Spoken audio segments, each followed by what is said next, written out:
buenos días, 7 de la mañana con 1 minuto. Gracias por acompañarnos en este día lunes 12 de junio. Bienvenidos a la emisión matinal de Noticias 7. Los invitamos desde ya para que nos sigan en el telégrafo.com.es, también en nuestro dial Pública FM y por nuestras plataformas digitales. Compañeros, buenos días, ¿cómo están?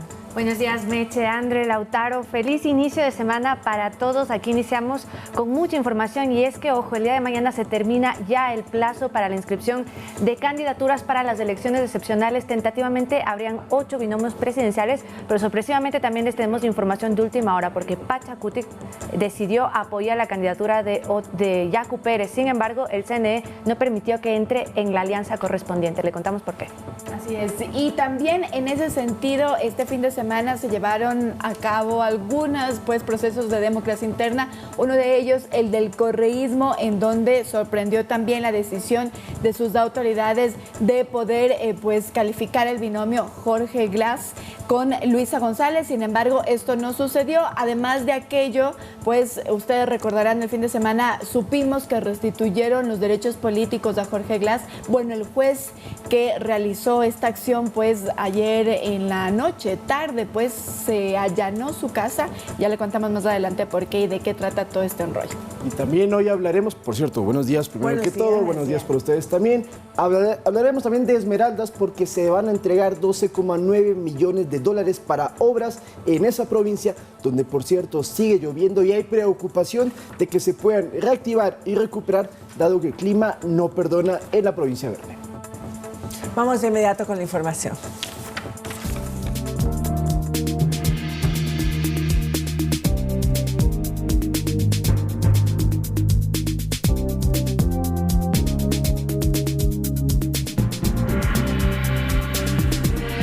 Empezamos y hasta el martes 13 de junio las organizaciones políticas podrán inscribir a sus candidatos a la presidencia y Asamblea Nacional.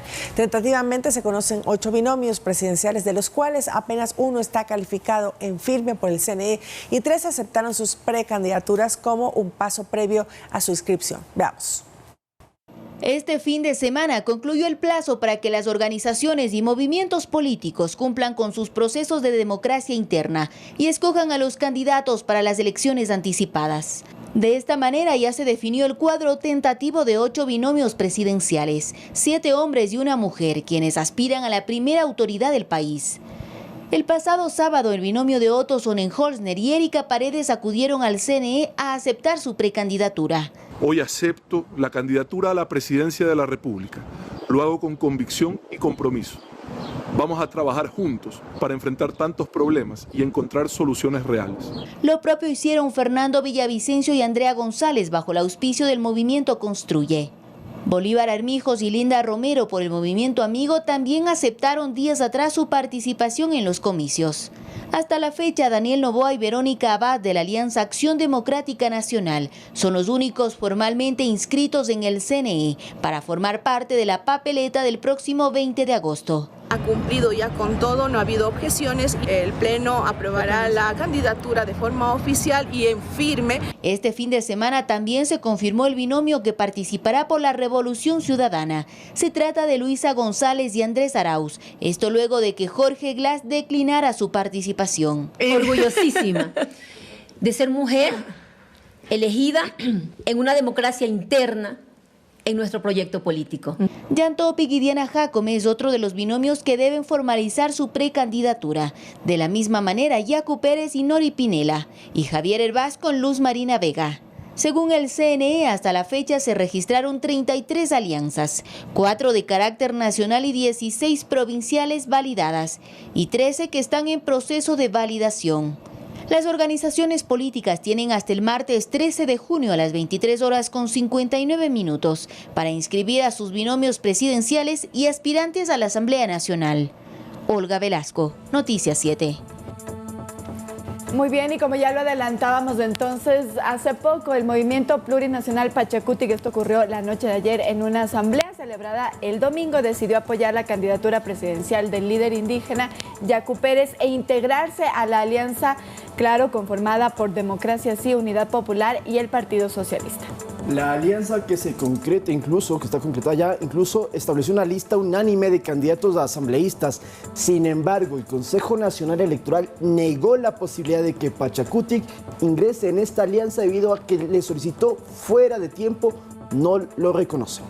Así es, la solicitud a destiempo se da sobre todo por las pugnas internas del movimiento indígena y que lamentablemente hoy le pasan factura a su brazo político Pachacutic. No queda claro si es que la también conocida lista 18 tendrá o no candidatos para presentar en las elecciones extraordinarias de agosto, considerando que el día de mañana termina el plazo de inscripciones. Pachacutic, para tener en contexto, sufre una división más profunda a manos de Leonidas Diza, presidente de la CONAGUI, y también Marlon Santi, actual coordinador nacional del partido. Ambas facciones se disputan el control legal del partido y los roces pues que tenemos tienen que ver justamente por el Tribunal Contencioso Electoral, que se esperaba un pronunciamiento al respecto. ¿Qué es lo que sucede? Porque también Izquierda Democrática está envuelta en este embrollo. A ver, hay problemas internos tanto de Pachacutic como de Izquierda Democrática de definir cuál es su dirigencia, cuáles son sus principales representantes. Esto ha llegado al contencioso electoral para que se puedan subsanar los recursos, porque hay unos que dicen yo soy el coordinador, otros dicen no, yo no lo reconozco, y viceversa en Izquierda Democrática. El CNE ya les dijo, si no resuelven los problemas, hasta ayer que era el tema de las alianzas, no iban a poder formar ningún vínculo con otro partido y hasta mañana 13 no podrían inscribir candidatos porque el CNE dice no podemos estar del lado del uno o del otro. Por eso, si usted se fija, ya vamos a hablar de los precandidatos, ninguno está con Izquierda Democrática ni con Pachacutic oficialmente porque no pueden registrarse hasta que no subsanen los problemas internos que tienen cada uno de ellos. Es interesante hablar de lo que ocurre con Pachacutic porque vivimos evidentemente otro momento político del que vivíamos en el 2021. Hay que recordar que Pachacutic fue bastante fuerte, incluso tuvo pues en toda su historia una de las, de los asambleístas, mayor aceptación para asambleístas. 27 entraron a la Asamblea Nacional y como ya lo ha dicho Carolina, pues habrá que ver qué sucede hasta el día de mañana, si es que realmente tienen una lista de candidatos para el legislativo en donde fueron muy fuertes desde el 2021, pero evidentemente esta división les pasará factura. Así es, solo un dato adicional, justamente con lo que tú decías, Lautaro, el fin de semana fue la inscripción de la candidatura de Otto Sonnenhösner y dentro de la alianza que se iba a presentar para su respaldo estaba la Izquierda Democrática, que finalmente tampoco entró en esa alianza. Solo 4 alianzas nacionales fueron calificadas por el CNE en el plazo que se cumplió hasta el día de ayer. Bueno, y aunque oficialmente esta campaña electoral todavía no ha empezado, los precandidatos ya se publicitan en las redes sociales. ¿Cuánto han gastado y qué tipo de anuncios promocionan? Vamos a verlos a continuación. Nuestra patria es la mayor víctima. Seguramente al entrar en sus redes sociales ya se ha encontrado con alguno de estos anuncios. Tengo algo que te va a alegrar a ti y a toda tu familia. O con estos. Los dos problemas grandes que se vienen al país. Tiene un problema de economía y tiene un problema de seguridad. No crea que son publicaciones al azar. Estos posts han sido pagados para la promoción de precandidatos y posibles precandidatos presidenciales, pese a la prohibición que establece el Código de la Democracia. Según la norma, desde la convocatoria de elecciones hasta el inicio de la campaña electoral, las organizaciones políticas solo pueden realizar actividades para difundir su ideología, programas de gobierno y planes de trabajo, pero no pueden hacer contrataciones en prensa, radio, televisión, vallas publicitarias y tampoco medios digitales. Jan Topic y Daniel Noboa son los personajes que más dinero han invertido en publicidad. Según datos de la biblioteca del anuncio de Facebook, en solo una semana, Topic ha pagado $3.093 a Meta para promocionar 131 anuncios. Su publicidad está esparcida por diferentes provincias y cantones, sobre todo en Quito, Guayaquil y Sangolquí. Daniel Noboa, por su lado, ha pagado $996 en la última semana y tiene 25 anuncios en circulación. Estos incluso contienen ofrecimientos de campaña. Vamos a empezar por darte empleo. Algo explícitamente prohibido por la ley, pues ni su candidatura ni su plan de campaña han sido aprobados aún por el ente electoral. Este abuso de la norma de pre-campaña ha sido una constante en los últimos procesos electorales con el auge de las redes sociales. No solamente lo vemos en el Ecuador, lo vemos en el propio México, donde todos los aspirantes han hecho de las plataformas electorales una oportunidad para posicionar no solamente su oferta política, sino su nombre, buscar intención de voto, ganar. El CNE ha manifestado su intención de regular este tipo de actividades, pero esto aún no se concreta. Carolina Basante, Noticias 7. Bueno, y aquí hay que decir mucho porque es importante este tema de la campaña que se está dando. Ya se le puede calificar campaña anticipada en redes sociales. Solo para actualizar, estábamos ahorita comentando con mis compañeros los datos de solamente una semana, y es que ha sido muy agresivo el gasto de los candidatos, específicamente de Daniel Noboa, que en una semana ha gastado más de $4,000 para 43 anuncios en redes sociales, y Jan Topic $4,000 también, pero él tiene 229 anuncios, entre otros de los personajes políticos que no están dentro de la campaña, pero que también es llamativo, es el gasto que tiene Álvaro Noboa. En una sola semana ha gastado $17,000 por 3 anuncios, por la circulación de solo 3 anuncios en sus redes sociales. Y eso que no se está, digamos, promocionando ahora mismo como candidato a la presidencia. Habrá que ver también cuáles son estos 3 anuncios y cuál es la estrategia, si es que estaría apoyando a su hijo, porque no lo ha dicho y ni siquiera tampoco ha dicho que ha descartado totalmente su calificación para presidente. Lo dio a entender en un video, pero digamos que de manera formal no lo ha dicho. Claro, y ya por tiempos es muy poco probable que lo pueda hacer. Tampoco creo que haya un partido político que lo pueda auspiciar. Sí a su hijo, que es el único que ya podemos denominar como candidato. Los demás son pre. Daniel Noboa Sin es la primera candidatura presidencial. Y hablando de eso, entre hoy y mañana van a seguir llegando de forma presencial los precandidatos para aceptar una candidatura. Es una solicitud que se entrega en el Pleno, el CNE lo revisa, se abre el proceso de impugnaciones y ahí es que se oficializa o no. Por ejemplo, hoy Yacu Pérez a las 10:30 de la mañana va a ir al CNE junto, y por cierto, es el último binomio anunciado, con Nori Pinela, que es la vicerrectora de la Universidad Ecotec de Guayaquil. Hoy van a estar para entonces registrarse y mañana habría que ver quiénes son los últimos en llegar, que eso no implicará absolutamente nada de todas maneras. Hay que recordar, incluso solo para culminar, que se tiene solo una semana de campaña. Eso es lo que ha decidido el Consejo Nacional Electoral. Es el tiempo más corto que ha tenido el Ecuador para hacer campaña electoral. 8 días que me imagino estaremos saturados ya de campaña. Como estamos viendo, ya estamos haciendo campaña, ¿no? Sobre todo en las redes sociales. Bueno, 7 de la mañana con 13 minutos y el Consejo Nacional Electoral alertó a través de sus redes sociales que pese a haber recibido asignaciones parciales del presupuesto para las elecciones anticipadas, el Ministerio de Finanzas no aprueba la emisión de certificaciones plurianuales para contratar la impresión de papeletas y de otros bienes y servicios. A decir del Consejo Nacional Electoral, esto pondría en riesgo la organización del proceso democrático, así lo señalaron, y además dijeron que el órgano electoral se reserva el derecho de adoptar las medidas que como máxima autoridad en periodo electoral establece el Código de la Democracia. Eso es lo que dice y lo que estamos viendo en pantalla ahora mismo. Lo que se mencionaba es que pese a que desde el ministerio, desde el ministro Pablo Arosemena se había ya dado esta autorización para que se desembolsen los fondos, serían en mandos medios en donde estarían represados los trámites burocráticos para poder tener este financiamiento ya y empezar con los preparativos, como es justamente los contratos de las impresiones, de las papeletas y todos los insumos que se necesitan en este proceso de agosto, que como decimos, así como la campaña es expedita, esto también necesita ser expedito porque puede entorpecer el proceso. Claro, estamos a 2 meses y 8 días de que sean los comicios del 20 de agosto. Anote muy bien esa fecha. Seguramente habrá una respuesta del Ministerio en estas próximas horas, porque el proceso electoral no puede detenerse, o sea, tiene que continuar, sea lo que sea, y hay que buscar las soluciones, lo que sabemos que se está ya en proceso de hacer. Claro, esa fecha ya es inamovible. Exacto, ¿no? inamovible. Es una fecha oficial. Y ahora, pasando a otros temas, les contamos que la Fiscalía, con el apoyo de unidades especiales de la Policía Nacional, ejecutaron varios allanamientos para dar con el paradero del juez de Yaguachi, John Rodríguez. Recordemos que es investigado por el delito de prevaricato, pues el magistrado le devolvió los derechos políticos al ex vicepresidente Jorge Glass, quien fue sentenciado por asociación ilícita de cohecho. El operativo también se efectuó en el inmueble del juez Rodríguez, ubicado en Milagro, provincia del Guayas. Así es, entonces para entender un poco más sobre este caso de prevaricato, primero hay que saber qué es, según nuestras leyes ecuatorianas. Bueno, el término prevaricato se refiere al delito que comete un funcionario público o una autoridad judicial dictando de manera consciente una resolución que es considerada como injusta.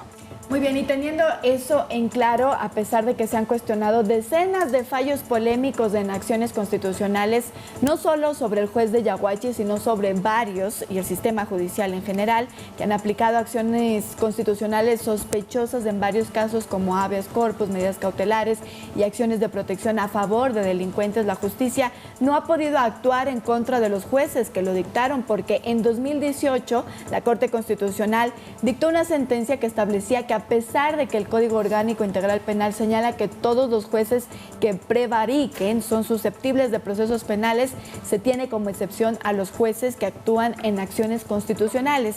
Pero recién la semana pasada, el 7 de junio específicamente, la Corte emitió un nuevo dictamen que aclaró ese fallo. Ahí el organismo detalló que los jueces sí pueden ser imputados cuando procedan contra ley expresa en medio de una acción constitucional.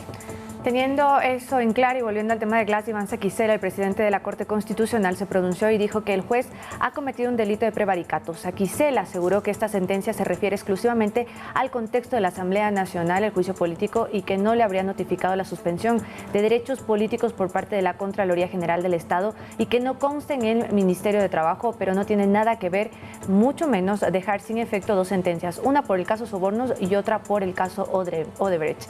El presidente de la Corte Nacional sostiene que esas sentencias están en firme y que en la resolución el juez de Yaguachi no se atreve ni siquiera a mencionar a dichos fallos y por lo tanto se mantienen en firmes. Si están en firmes, están suspendidos los derechos políticos. Escuchemos las declaraciones de Iván Saquicela. Porque considera como legitimado activo al presidente de la República, que no tiene nada que ver, porque actúa sin competencia y obviamente su proceder es incorrecto, en contra de normas expresas. Eso es prevaricato. Siendo de conocimiento público y notorio, la Fiscalía General del Estado debe actuar de manera urgente y sencillamente procesar al juez, porque no se puede permitir este tipo de atropellos que además ponen en mal predicamento a la justicia del Ecuador. Y bien, y sobre el juez de Yaguachi hay que decirlo, ha estado presente en casi una decena de resoluciones cuestionadas desde el gobierno del presidente Guillermo Lasso y la propia judicatura. La mayoría de resoluciones se dieron el año pasado. Su nombre consta ya en boletas de excarcelaciones de sospechosos de delincuencia organizada o de traslado de delincuentes considerados de alta peligrosidad. Claro, por ejemplo, cuando a finales de diciembre del 2022 ordenó que 2 reos de peligrosidad sean cambiados de la cárcel de La Roca, la de máxima seguridad, a la cárcel de Cotopaxi. Y ellos fueron responsabilizados por la masacre de 40 PPL en Santo Domingo. Eso como ejemplo de las decisiones judiciales que ha emitido este juez de Yaguachi.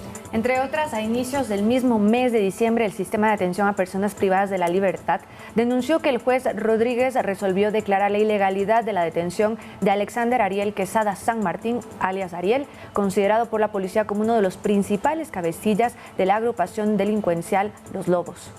Así es, pero no solo eso, también recordemos se concedió una medida cautelar para Raúl González Carrión y se le dispuso a la Asamblea que lo posesione como nuevo superintendente de bancos y de esa decisión, sin embargo, luego se retractó y pidió la revocatoria de las medidas. Varios son los casos entonces en los que ha estado involucrado el juez de Yaguachi. Y justamente, como vemos todos estos casos, en la sentencia de la Corte Constitucional del pasado jueves, lo que se reconoció es un abuso y desnaturalización de los recursos jurisdiccionales como estos habeas corpus, pero hay un dato importante sobre esto y es que son retroactivos, es decir, la Fiscalía podrá tomar acciones con todos los casos que hemos venido reportando, como los habeas corpus de Jorge Glass o los recursos que imponía Guadalupe Llori para mantenerse en el cargo. Todos estos se podrán aplicar en adelante con la sentencia de la Corte Constitucional.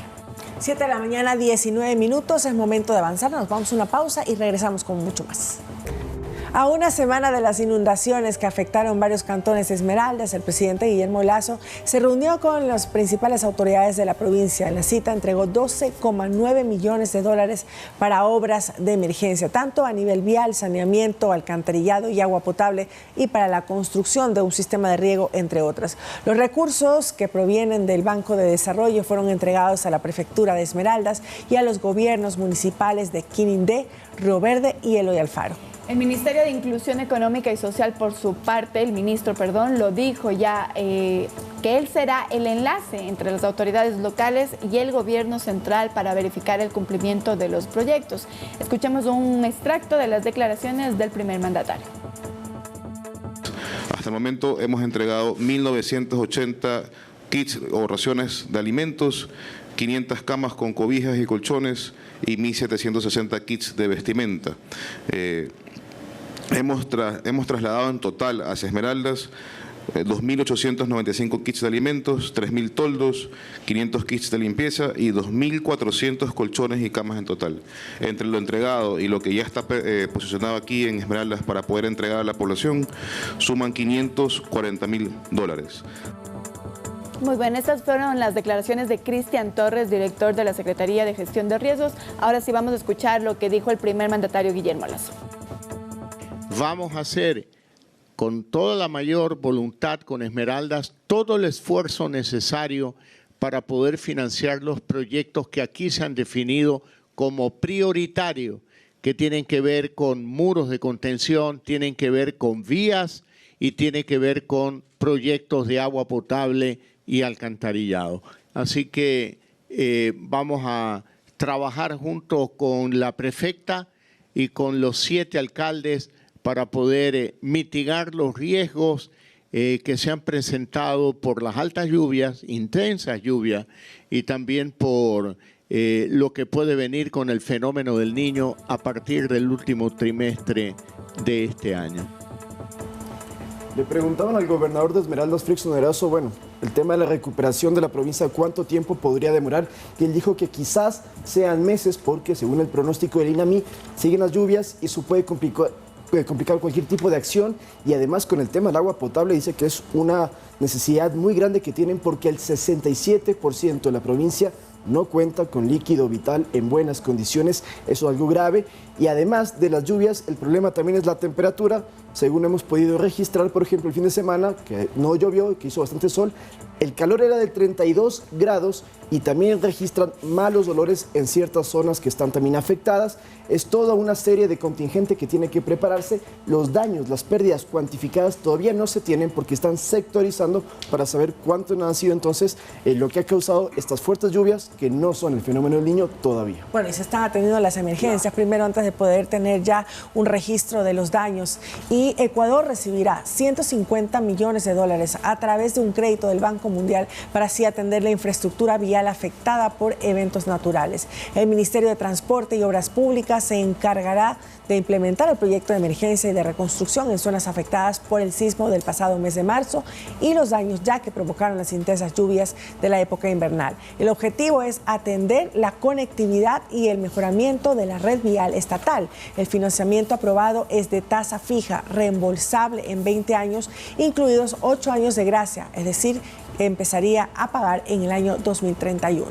Hay que decirlo, Ecuador se encuentra entre los 10 países con mayor riesgo de amenazas naturales de la región y es por eso que se están tomando estas precauciones. Sin embargo, pues hay analistas que dicen que hay que empezar a trabajar ya, sobre todo por la llegada del fenómeno del Niño, que esa pues digamos es la previsible. Por ejemplo, en Esmeraldas son 200 kilómetros que tienen que ser intervenidos por estas lluvias, solo en la provincia de Esmeraldas, para tener un pequeño contexto de lo que pasa. Vamos a irnos a una pausa, 7:26, regresamos con la entrevista de Enrique Pita, vicepresidente del CNE, para conocer pues la coyuntura electoral y también las inscripciones de las precandidaturas. Volvemos enseguida.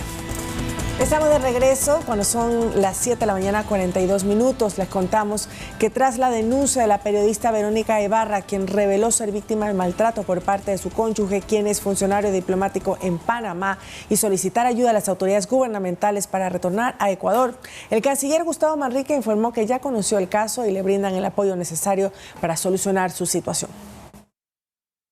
A 3 semanas de dar a luz, la periodista Verónica Ibarra hizo pública su denuncia de violencia verbal, económica y psicológica por parte de su esposo, quien es funcionario diplomático y trabaja en la Embajada de Ecuador en Panamá. Me he visto en la necesidad imperiosa de escapar de mi hogar aquí en Panamá debido a las amenazas por parte del padre de mi hijo de quitarme a mi bebé. Explicó que al momento se encuentra escondida junto a su hermana mayor y pidió ayuda al gobierno ecuatoriano para retornar al país, puesto que tiene recursos limitados y su visa está por caducar.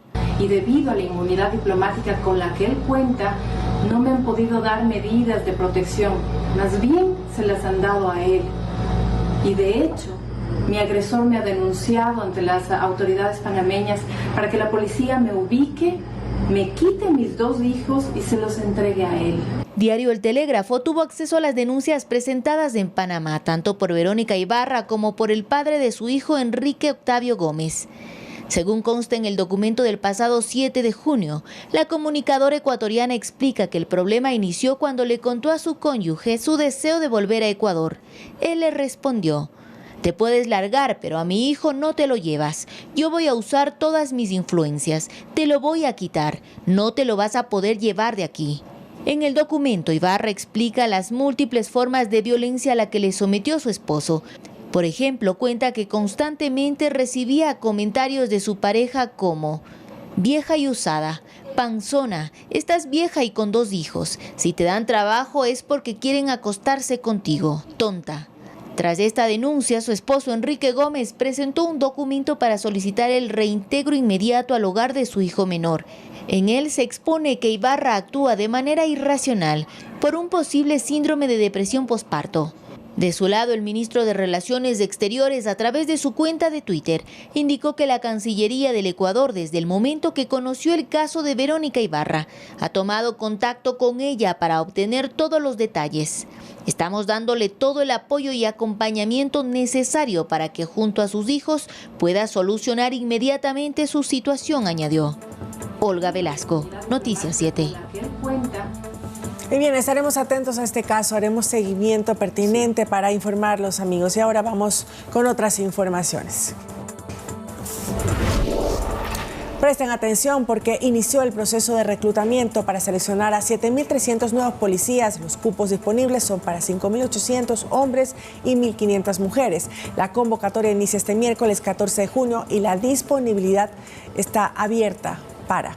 Así es, se ha abierto la disponibilidad para el nivel directivo con perfil profesional, donde pueden postularse de acuerdo al cargo para el apoyo operativo en los ejes preventivos, investigativos e inteligencia. También para el nivel técnico, que pueden acceder personas bachilleres o con títulos de tercer nivel. En el nivel técnico operativo, pueblos y nacionales indígenas, ahí podrán postularse solamente con el título de bachiller.